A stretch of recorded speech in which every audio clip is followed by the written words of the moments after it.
Agora nós estamos realizando um sonho de muitas das nossas amigas, estamos visitando o Maracanã. Eu sou Lindacir Claro do Vale, sou de Curitiba, capital do Paraná, e surgiu essa oportunidade de falar desse nosso ídolo querido, do Pelé. Pelé.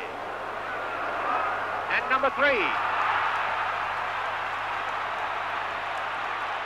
Pelé has almost been knocked out by the congratulations of his colleagues, and it looks now as if he's trying, yes, and a typical South American emotionalism.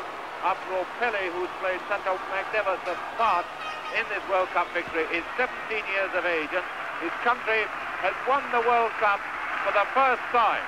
Do qual eu tive o prazer de conhecer desde criança, que eu morava em Santos, numa rua paralela à Avenida Pinheiro Machado, quando ele morava. Morava lá numa pensão no início da carreira dele.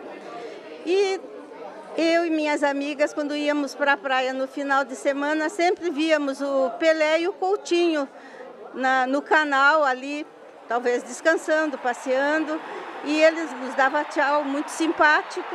Então nós éramos fãs, tudo, e eu ia no embalo dos grandes, né? Era isso. Nem imaginávamos que ele seria esse ídolo que se tornou. E, sinceramente, eu teria feito mais amizade com ele. Pelé, um abraço. Isso aí.